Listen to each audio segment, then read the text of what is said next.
Let's pray together. Lord Jesus, we do recognize this morning that there are people in our lives, in our community, who need you. We recognize that they need us to be you to them, to be your hands and your feet, and to bring them your good news. We also recognize, Lord, that song is not just about other people, but it is about us as well. We need you. We need you. We thank you that you are here. We ask that you will come to us afresh as we open your word together. Will you speak to each one of us the message that we need to hear from your word this morning? And will you help us to open ourselves to you more and to open you to other people in the days to come? And we ask these prayers in your name. Amen. Amen. Now, as most of you know, I have been with you now for nearly 5 years. It won't feel like that to some people. To some people, it would have felt like 5 years after the first week, possibly.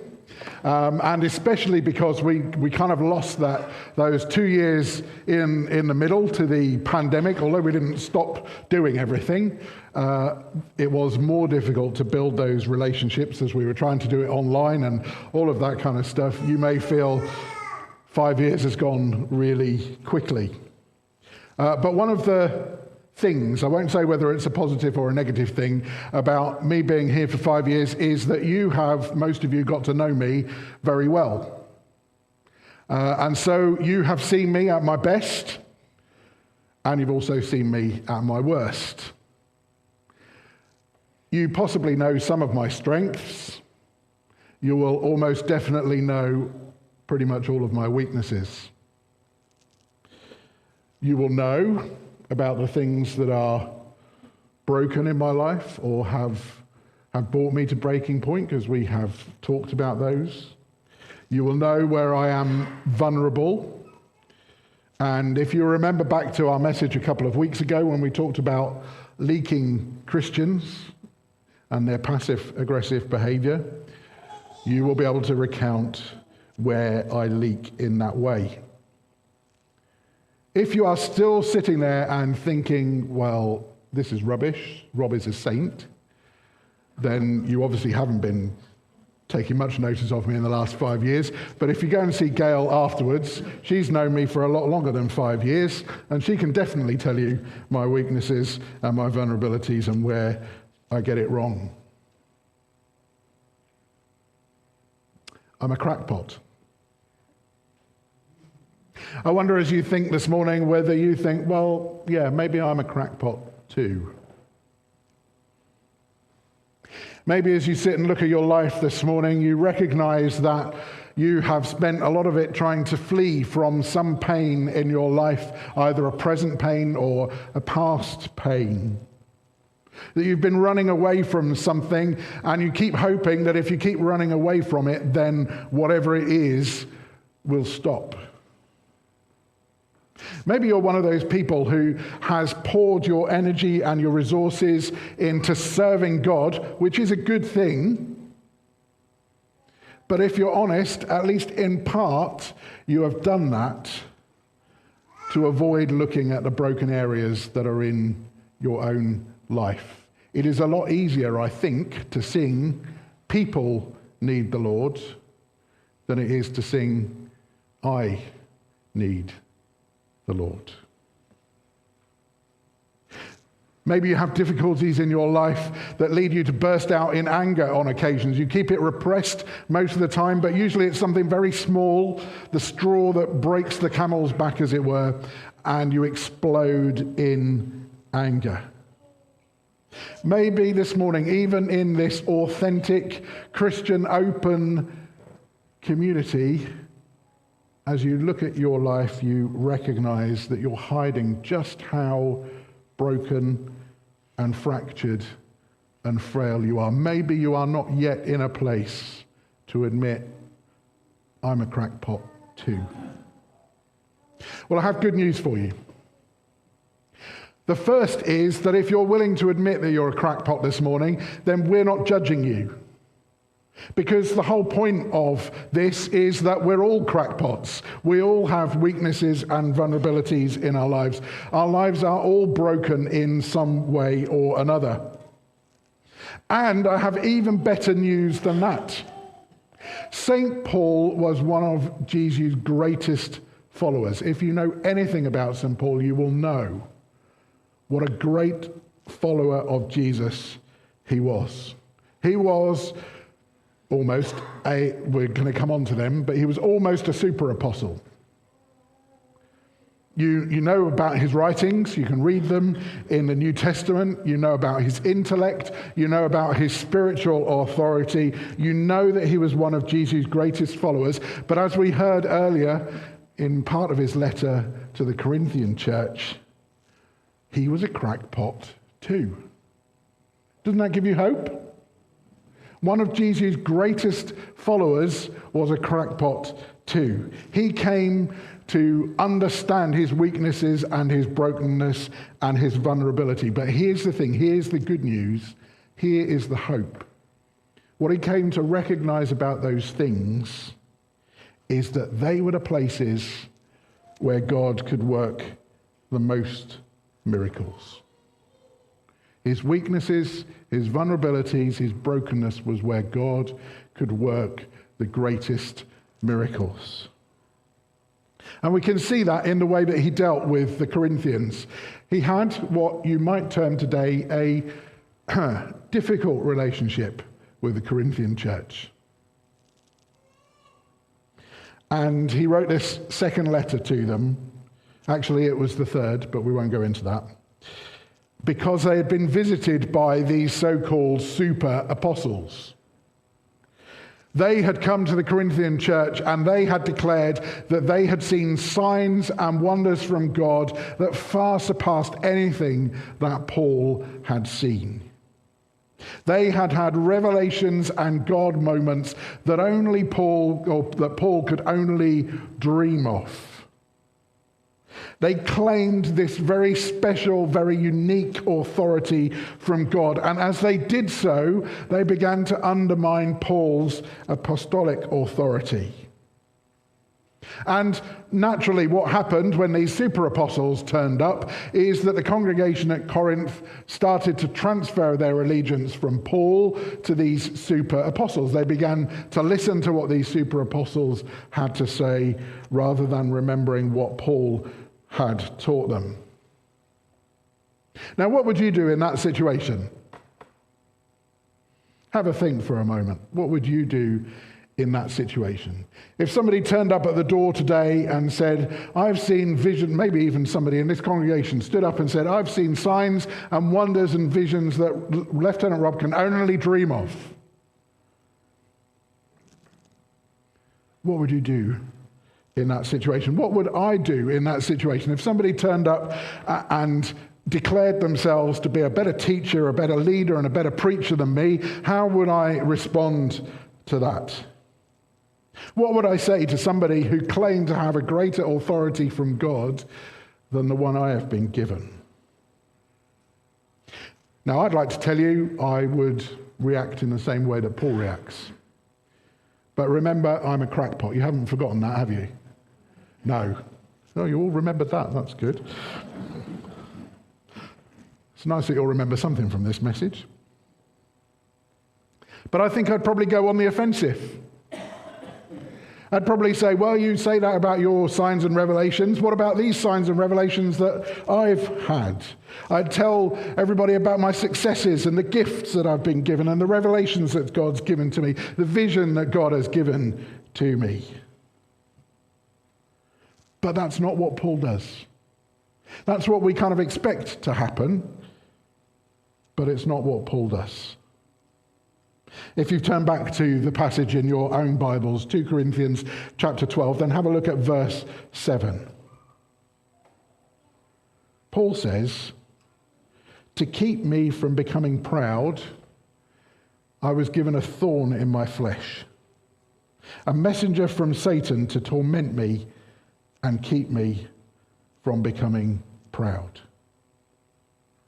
Paul tackles these super apostles and the way that the Corinthian church had oriented towards them by saying, I am God's leader, not because of any superpowers that I've been given, not because of any great revelations that I've had, not because of any great vision that God has given me, but because God has given me this thorn in the flesh in my life to keep me humble.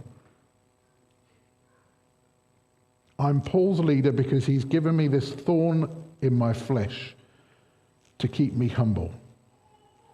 Now, you've heard me say from the platform before, and I will continue to say this, that the Bible can be quite frustrating sometimes. Have you ever noticed that? What's the first question you think of when you hear that verse, God has given me a thorn in the flesh? Anybody still awake? What's the question? What's the thorn? Yeah, we want to know what the thorn is. What's this thorn in Paul's flesh? You know, what is it? Is it something that I've got in my life so that I can say, oh, good, I've got the same thorn in my flesh as Paul has got. I understand where he's coming from. Was it a person? I mean, he does say, doesn't he? A messenger from Satan. Imagine being called that, having that on your business card.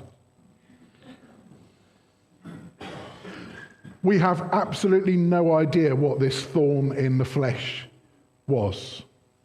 For centuries, for thousands of years, Christians, scholars, theologians, Bible readers have speculated about what this thorn in the flesh might be. Maybe it was the opposition.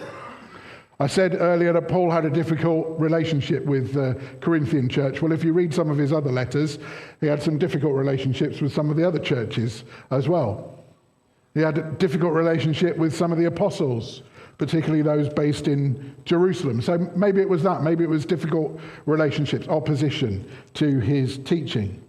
Some people think that maybe it was an ailment. You'll remember that in some of these letters, Paul says, look at the large handwriting as I write in my own hand. Some people say, well, maybe that's because he had poor eyesight.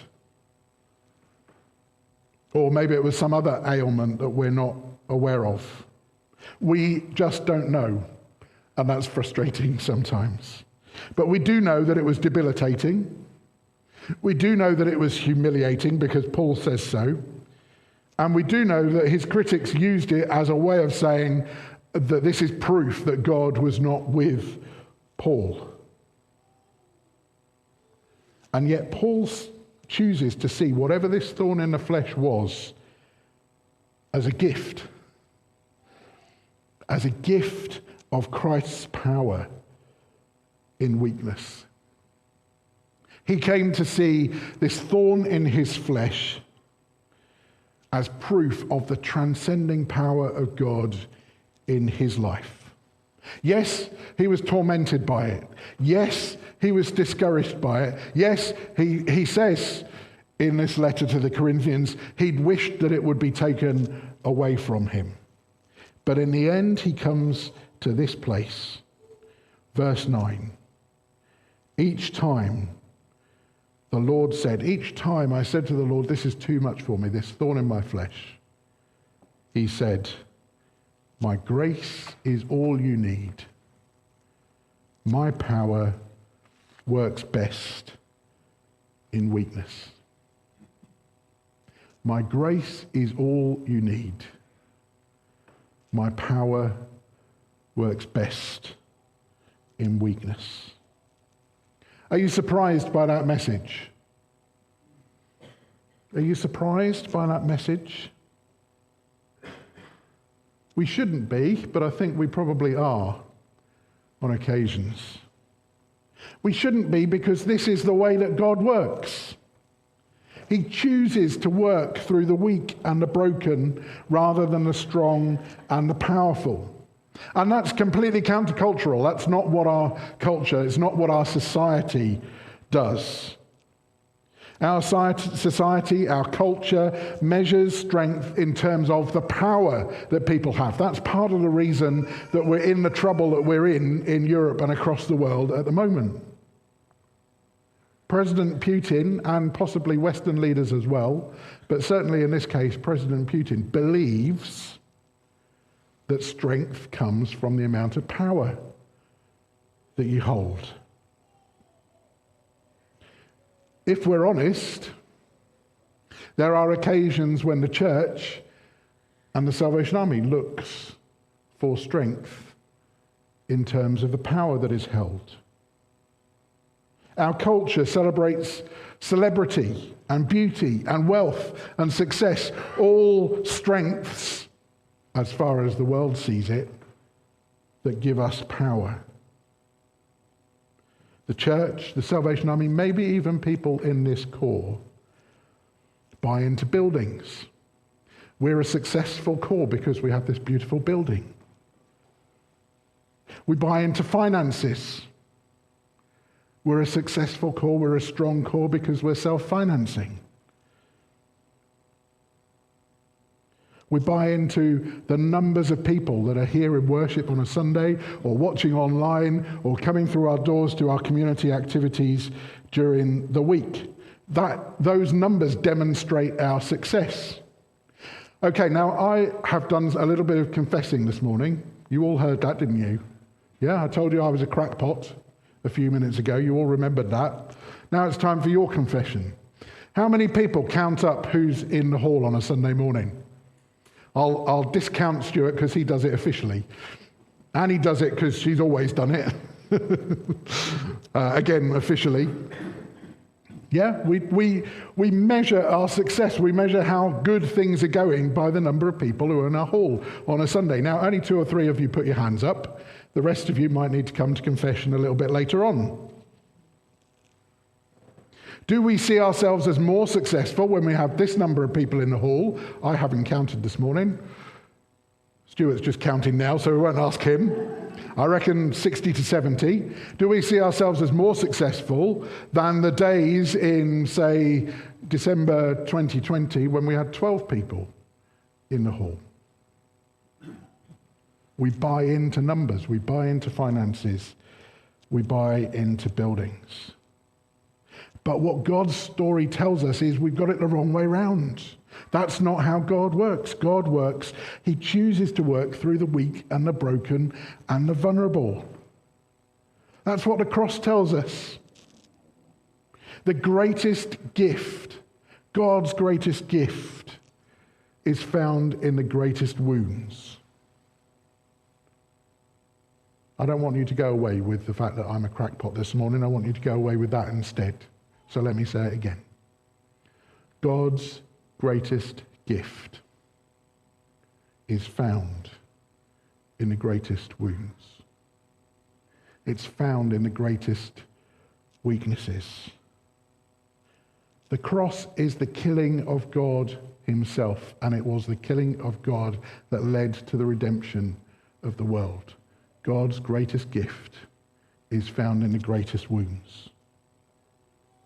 The cross tells us that the worst amongst us has the power to become the best amongst us. The cross tells us that death becomes life. The cross tells us that our own wounds, our own weaknesses, our own vulnerabilities can reveal Christ's power to us and to the world around us. And so the question this morning is very simple. A few of you were willing to admit you were a crackpot at the beginning of this message. Will more of you admit it now? Will you accept your cracks? Will you accept that your brokenness and weaknesses is what allows Christ to leak through them? Reflect for a moment. What is the wound that Christ has gifted you? What is the weakness that Christ has gifted you? It might be a physical disability. Or it might be the loss of physical power as you grow older. Maybe it's an emotional fragility. Maybe you're one of those people who has a tendency towards depression or anxiety or worry, or you suffer from loneliness or from an overwhelming feeling of negativity. Maybe you have scars on your soul this morning from people or circumstances that have deeply hurt you in the past, even the recent past, and you're struggling to get over that hurt. Maybe, for whatever reason, you face real temptations to be angry or to hate people or to resent them or to be judgmental towards them. So many different weaknesses, but we can come to see them as Christ's gift to us. Now, if you're willing to admit to your weaknesses, if you're willing to admit to your vulnerabilities and your brokenness, then I have to tell you, the world will probably tell you that you're a loser. And I'm really sad to have to tell you that on occasions, maybe even the church will tell you that you're a loser. But if you hear that message from the church, don't listen to it, because it's not what God says. God says, my power is made perfect in your weakness. My power is made perfect in your weakness. Why is that true? Why is it true that God's power is made perfect in our weakness? It's because God doesn't want us to stay where we are. This is not a message that says, oh, I'm weak, I've got all these problems, and I'm just going to stick with them because then Christ can work through me. That's not what Paul's message is. He doesn't want us to simply accept our weaknesses and our brokenness and say, well, I can see where they come from, but I'm just going to give up and live as I am now. Yes, he wants us to embrace our wounds. Yes, he wants us to embrace our brokenness and our vulnerability, but then he wants us to open them up to his power. That's what Paul said. That's what Paul did. I begged the Lord to take it away, but he said, my grace is all you need. My power works best in weakness. So now I am glad to boast about my weaknesses so that the power of Christ can work through me. So that the power of Christ can work through me. When we admit the truth about our wounds and about our weaknesses, then it allows Christ to begin that process of transformation. If you don't believe me, just think of some of the examples. If you're somebody who worries a lot, the day that you admit that you're a worrier is the day that you begin to worry less, because Christ can work through that.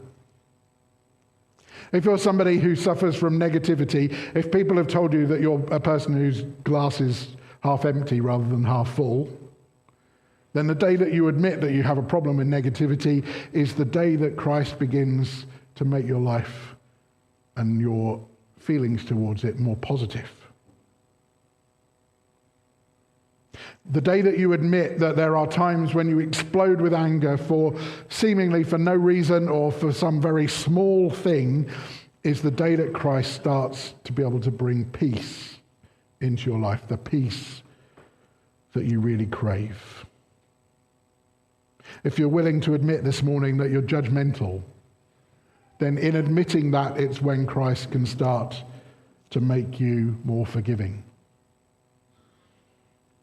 When you admit that you don't love people as much as you would like to, that's when Christ can bring more love into your life and help you to become more loving. It's as we admit our wounds and our weaknesses, as we stand before God and say, I'm Rob and I'm a crackpot. Don't you say that unless your name's Rob. Supplement it with your own name. But it's when we say that we begin to learn to depend on him.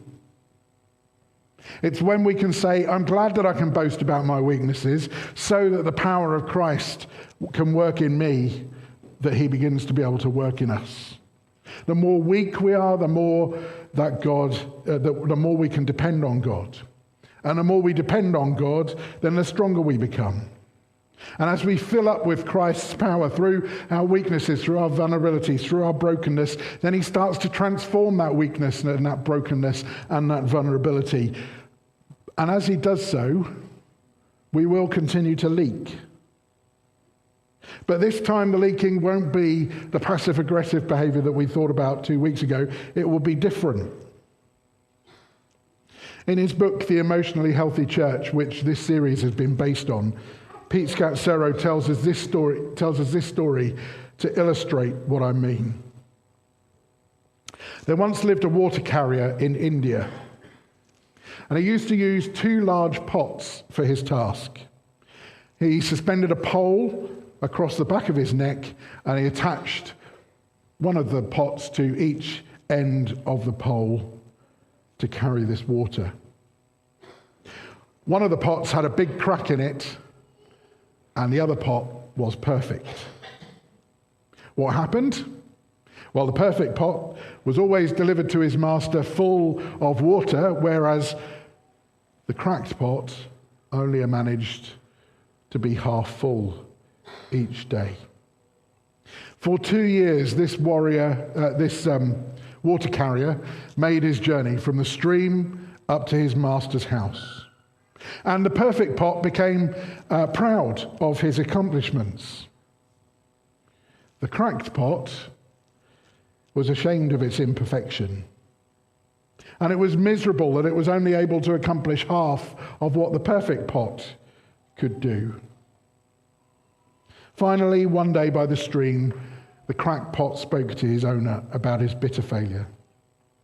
"I'm ashamed of myself," he said, "and I want to apologize that I've only been able to deliver half my water to your house. There's a crack in my side which causes water to leak out. Because of my flaws, because of my weaknesses, because of the crack, you don't get the full value from your efforts." The water replied to him, smiling. As we return to the master's house, I want you to notice the beautiful flowers along the path. On that trip from the stream, the cracked pot looked around. Did you notice that there were flowers only on your side of the path, but not on the other pot's side? The water carrier commented. "That's because I've always known about your flaw, and I took advantage of it. I planted seeds on your side of the path, and every day whilst we passed these spots, you watered those seeds. Now for 2 years, I've been able to pick those beautiful flowers to decorate my master's table. Without you being just the way you are, I would not have had this beauty to grace his house." It's the way that God works. God works through the cracks in our lives. He works through our weaknesses and our wounds and our hurts and our vulnerability. So, as you walk as a crackpot this week, choose to live in your brokenness. Choose to embrace your vulnerability. Choose to let go of what other people think of you and simply surrender to God's love, to his mercy, and to his power. On the mercy seat and on the screen is a prayer that might help us this morning. It's called the prayer of an unknown Confederate soldier. And it simply says this: "I ask God for strength that I might achieve. I was made weak that I might learn humbly to obey. I asked for health that I might do great things. I was given infirmity that I might do better things. I asked for riches that I might be happy. I was given poverty that I might be wise. I asked for power when I was young that I might have the praise of men. I was given weakness that I might feel the need for God. I asked for all things that I might enjoy life. I was given life that I might enjoy all things. I got nothing that I asked for, but everything I had hoped for. Almost despite myself, my unspoken prayers were answered. I am, among all people, most richly blessed. It might be that as we sing our next song together, that you want to come forward and pick up one of these cards. You might want to kneel here and pray the prayer at our place of prayer, or you might want to take it back to your seat and read it there. You might want to slip it into your Bible or into your songbook to use later on in the week.